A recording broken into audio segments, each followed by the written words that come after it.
こんにちは。スピリチュアルと癒しのチャンネルです。このチャンネルではスピリチュアルメッセージや瞑想、またお役立ち情報など心と体の癒しに特化したコンテンツをお届けします。ラジオやオーディオブックを聞くように気軽に、そしてリラックスしてご視聴ください。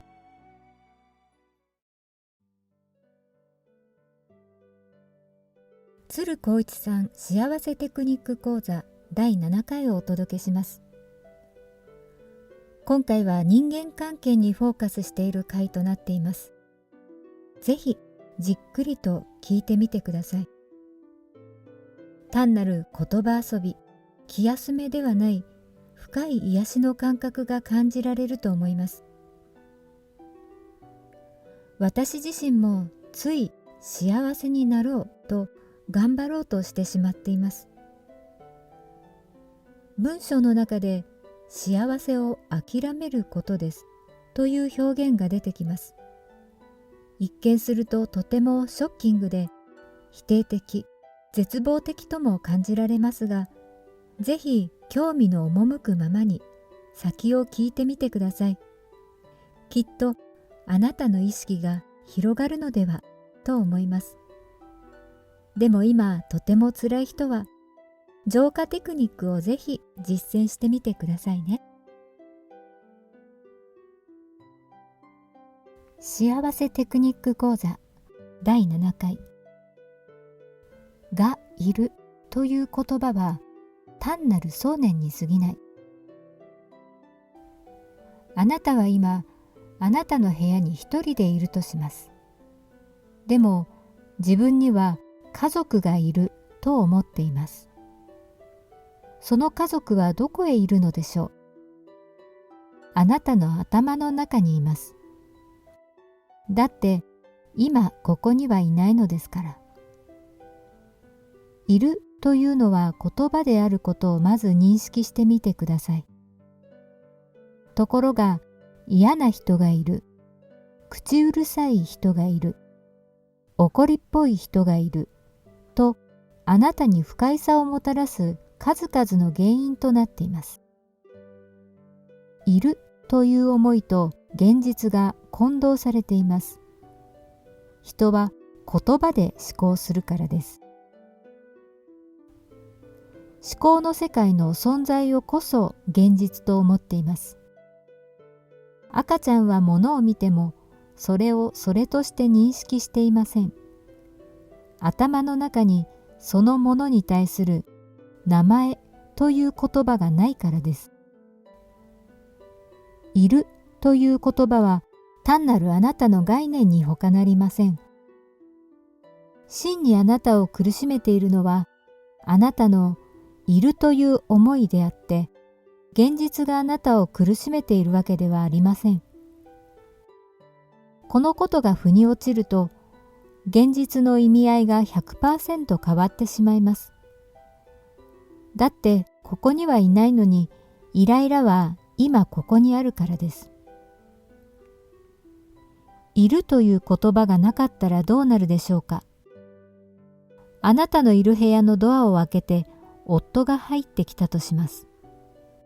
それはドアが開いて夫の姿が現れたと表現することができます。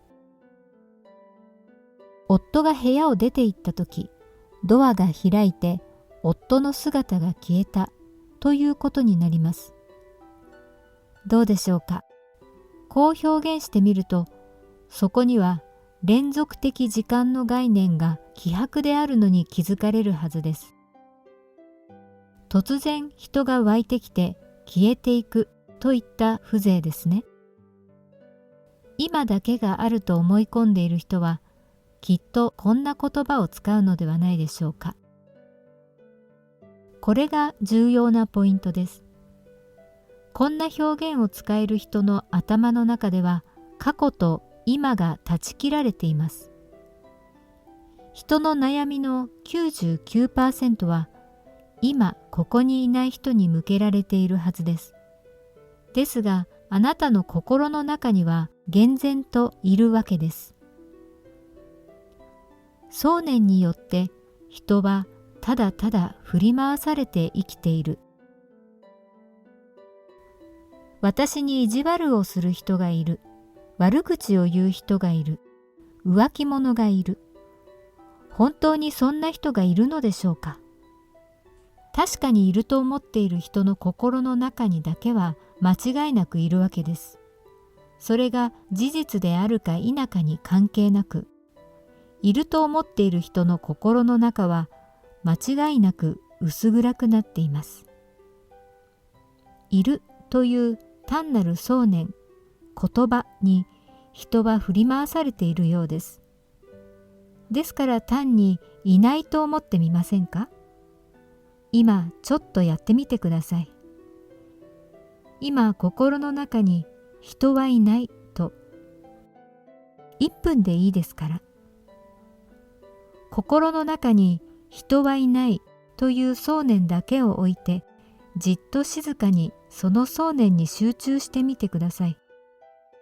ここでは考えないことが要点です。理解する必要なんかありません。思いですから、思い込んでしまえば終わりです。最初はいると思っていた心の中に、新たに人はいないという想念が一つ追加されるだけかもしれませんが、純粋にいると思っていた思い込みが、この人はいないという新しい考え方によってきれいに消滅してしまうなら、あなたはもう人に煩わされることがなくなります。あなたの宇宙にはもうあなた一人しか存在しなくなるからです。人は自分の思いに縛られています。ですからどうぞ自分にとって都合のいい思いで自分を縛ってください。宇宙の法則その3。自分を縛れるのは自分の思いだけ。想念イコールエネルギー。今回どうしても伝えたいことは、あなたが思っていることは単なる言葉に過ぎないということです。あなたが思い込んでいることが事実であるか否かは、どんなことをしても我々には確認する術がありません。我々はこれこれではないということを証明することはできますが、これこれであるということを証明する術は持っていません。これは科学でも同じことです。何かが正しいということを証明する方法はこの地球にはありません。ところが多くの人は正しいか否かが証明不可能なことを正しいと信じています。正しいか否かわからないことを勝手に正しいと信じ込んで悩んでいます。いるという想念といるという事実を混同しないようにしなければなりません。人はいないという想念とともに日々を送ってください。私たちはいるという想念をいるという事実と勘違いして今ここに存在しています。これが迷いの始まりです。いるというのは自分の想念なのですから、いると思い込むことができたように、それと同じようにいないと思い込むこともできるわけです。そんなことできるかなと考える暇があったら、人はいないという想念と共にいてください。だっているじゃないかとあなたの意見が出てきたら、そのことに気づいてください。あなたが自分の意見を大切にしているのだということを。この本を読んでいるあなたの視野の中には、不愉快なその人はいないはずです。あなたにとって大切なことは、自分の意見よりも自分の幸せのはずです。今、この瞬間には、あなたとあなたが今読んでいるこの文章があるだけです。いいえ、もう一つあります。今この瞬間に、不愉快なやつがいるというあなたの思い込みも、あなたとこの本とあなたの思いが今ここにあります。がいるという思いだけがあなたを苦しめている。あなたが悩んでいるとき、そこにあるのはあなたとあなたの想念です。嫌だなぁという想念です。嫌なやつがいるという想念です。現にそこには誰もいないというのに、いるという思いとともにあなたの悩みも実在しています。いるという思いだけが今のあなた方を苦しめている張本人です。でも、とあなたは思うでしょう。明日また嫌な上司と顔を合わせなければならないと。それはそうかもしれません。またそこで不愉快になるかもしれません。そこであなたにはすることがあります。今、自分は自分のために何ができるのかということです。あなたはあなたのできることをするだけです。どんな時も常にあなたは自分のために今何ができるのかに意識を向けることができます。今あなたにできることの一つは、また明日上司に会ったら嫌だなぁと思うことです。この時あなたの肉体は痛みを体験しています。貴重な体験ですね。でもそんな体験の他にもあなたには選択するものがあります。どんな時にも私たちにはもう一つの選択の道が残されています。進化のプロセスはこのもう一つの選択肢の発見の過程であるとも言えます。ストレスの選択肢がある場合には必ずその反対に喜びの選択肢が隠れています。このもう一方の選択肢を覆い隠しているものが思い込みです。自分自身の想念によって隠されてしまっています。ですから自分の思いを手放すことが必要になりますが、その前に自分自身の思い込みに気づかなければなりません。そしてもう一つは、今ここには私と私の思いがあるという事実に着目することです。そのことに気づけたら、今の自分にとって不必要な想念を手放してみましょう。手放すのは簡単です。浄化テクニックその3、幸せテクニック講座第5回参照をやってください。これが想念の手放し方です。明日上司に会ったら嫌だなという想念を勢いよく解放してください。そしてその想念をもう一人の私が抱きしめてあげてください。あるものに意識を向けると、さらにその世界を広げる。自分自身に意識が向かわず、上司の方に意識が向くと、会社を辞めたくなったり、上司との対決について意識が流れていきます。どんな時に言い訳しようか、などと、とどまることなく葛藤の世界が膨らんでいきます。人に意識が向かうと、その世界を広げてしまいます。それが愛する人であっても同じです。愛と憎しみの二極の世界を広げます。人を愛そう愛そうとすると、その世界を広げてしまいます。愛は湧き出してくるものです。至福でいるあなたの中から。広げようとすると、二極性の世界が広がっていきます。あなたが求めるべきものは、幸せになろうとすることではなく、自分自身を発見していくことです。思い込みという想念を発見し、それを手放しさえすれば、あなたは自由になります。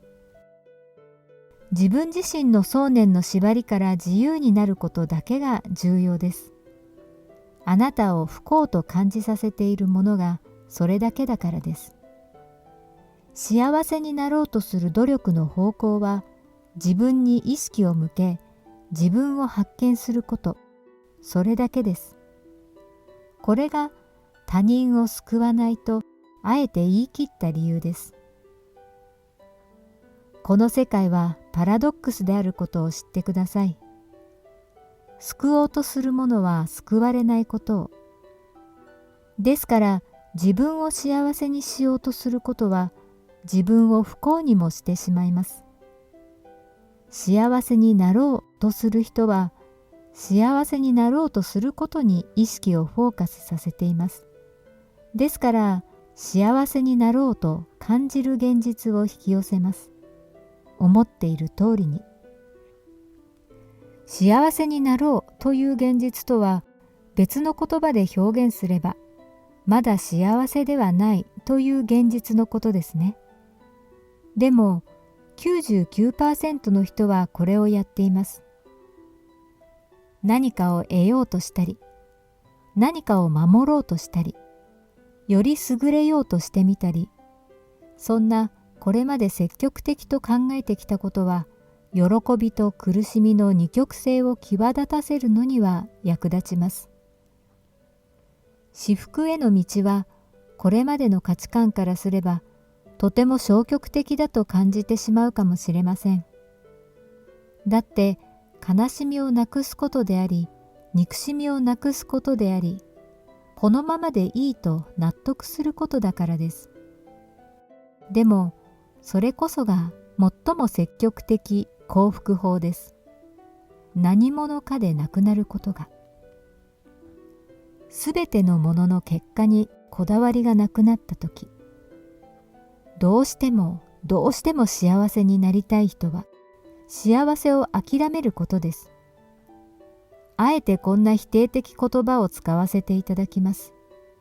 諦めるという言葉にくっついている否定的感情のエネルギーを中和するために。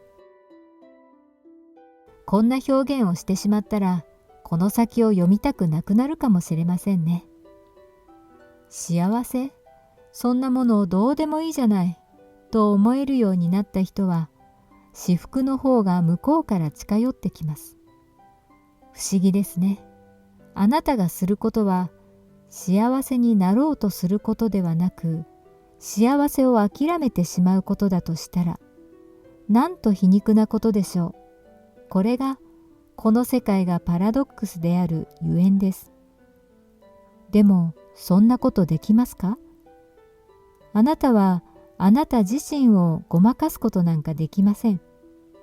そのためにこの原稿が書き進められています。だってそれができている人はもうすでに至福の中にあり、こんなつまらない文章なんか読んではいないからです。そうなった人はすべてのものがどちらでもよくなります。理由はあらゆるものが大したことではなくなるからです。